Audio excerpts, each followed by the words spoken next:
নমস্কাৰ বন্ধু বান্ধৱীসকল, মোৰ চেনেলৰ অন্য এটি নতুন ভিডিঅ'লৈ আপোনালোক সকলোকে আকৌ এবাৰ স্বাগতম জনাইছোঁ। আজি হৈছে কাতি বিহু আৰু সকলোকে কাতি বিহুৰ বহুত বহুত শুভেচ্ছা জনালোঁ।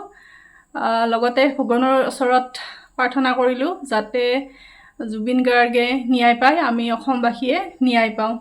তেতিয়াৰ পৰা আমি অসমবাসীয়ে জুবিন গাৰ্গক হেৰুৱাইছোঁ। তেতিয়াৰ পৰা তেনেকৈ মই ইউটিউবত এক্টিভ থাকিব পৰা নাই আৰু সদায় আৰু সেই একেই নিউজটো চাওঁ, আজি কি হ'ল কালি কি হ'ল তেনেকৈ থাকোঁতে ৰাতি 2-2:30 বাজি যায়। ভিডিঅ' এডিট কৰিবলৈ মনো নাযায়।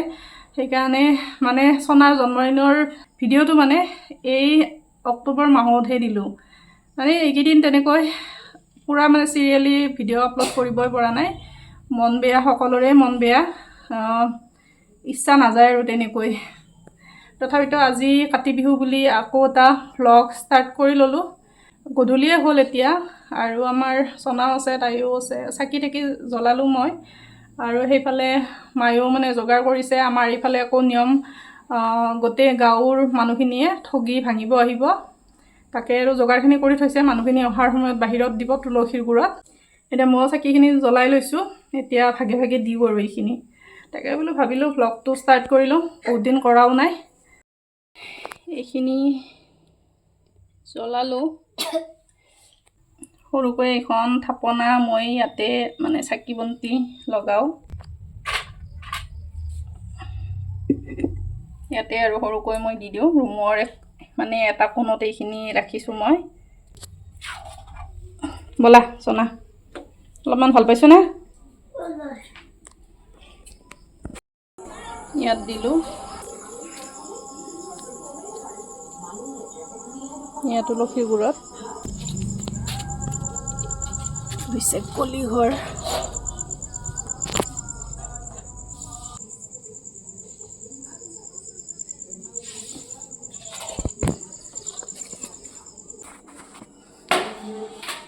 আৰু এইটো পাকঘৰত।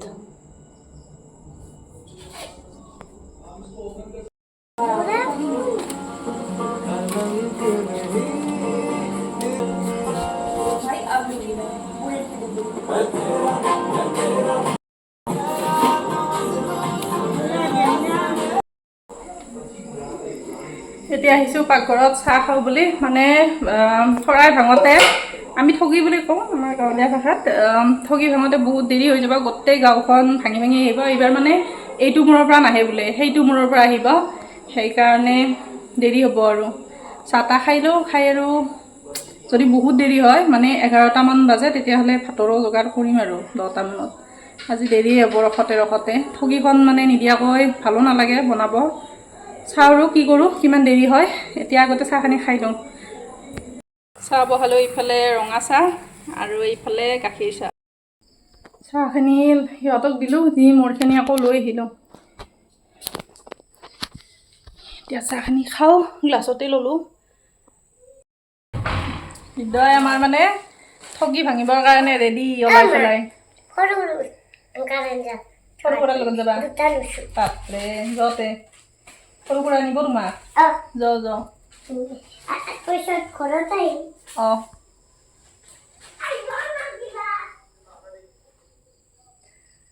ইমান সাধা। চনাও অসুখ, তাই চাহ তাহ খাই আহিলে, ময়ো আহিলোঁ। যিহেতু ৰান্ধতে দেৰি হ'ব, ভাবিছোঁ অকণমান চিলাই কামে কৰিলোঁ, বহুত দিন কৰাও নাই। এনেদৰে আৰু মোবাইলটো থাকিলে এই ইনষ্টা ফেচবুক এইবোৰত নিউজ চাইয়ে থাকোঁতে যায়। আৰু ৰাতিপুৱাৰ পৰা টিভিটো কাম চামো তেনেকৈ নোহোৱাই হৈছে এইকেইদিন। এই অসুখ কেনেকৈ হ'ল আজিকালি সৰু ল'ৰা ছোৱালীবিলাকো ইমান এগ্ৰেছিভ।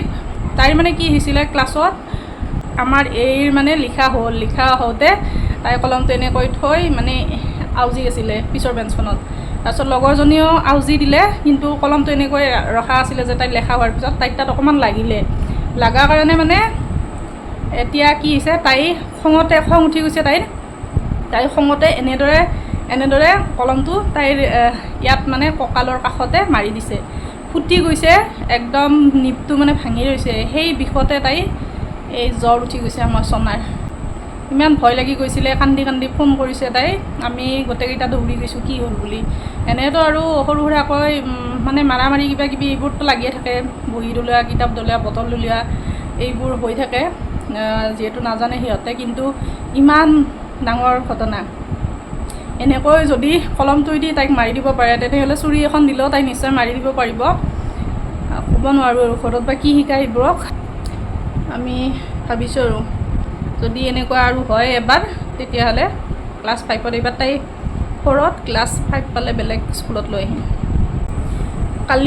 কালি স্কুল আছিল নেকি? কালি তেনেকুৱা হ'ল। কালিৰ পৰা অসুখ, স্কুলৰ পৰা অহাৰ পিছৰ পৰা তাই জ্বৰ একদম, মানে ভিতৰতো এটা ভয় মানে সোমাই গৈছে আৰু বিষটোতো আছেয়ে, সেইকাৰণে জ্বৰ এতিয়াও, আজিও ভাল পোৱা নাই। কালি যদি ভাল নাপায় আকৌ ডক্তৰৰ ওচৰত নিব লাগিব। সোমবাৰেতো দেৱালী, সোমবাৰেও বন্ধ আছে স্কুল। গৈছোঁ ৰ'বা, ইয়াতো দুখনমান কাপোৰ আছে চিলাই কৰিব লগা, থৈ দিওঁতে আছে, এইকেইখনো লৈ যাওঁ, চিলাই লওঁ আৰু সৰু সুৰা কাপোৰ।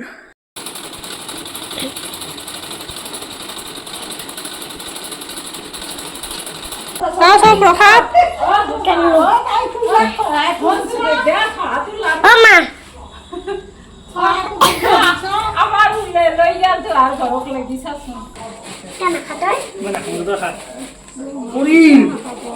বেলেগ প্ৰসাদ আনছা দে, হাদ্দা পলাল না।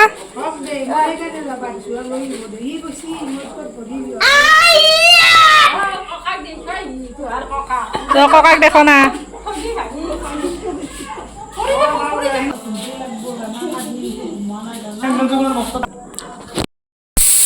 মই ইফালে চনাক অলপমান নেমু চেপি দিলোঁ মূৰত।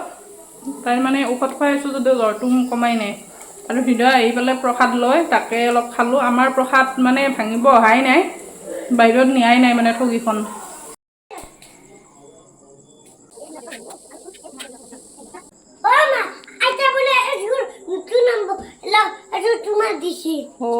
ধনতেৰছত আজি ঝাৰু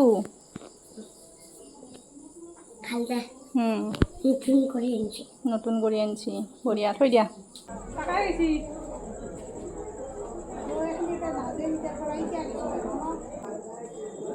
পিছফালে না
এতিয়াহে ভাঙিলে। ভাত চাত হৈছে, চিম্পুলকৈ বনাইছোঁ।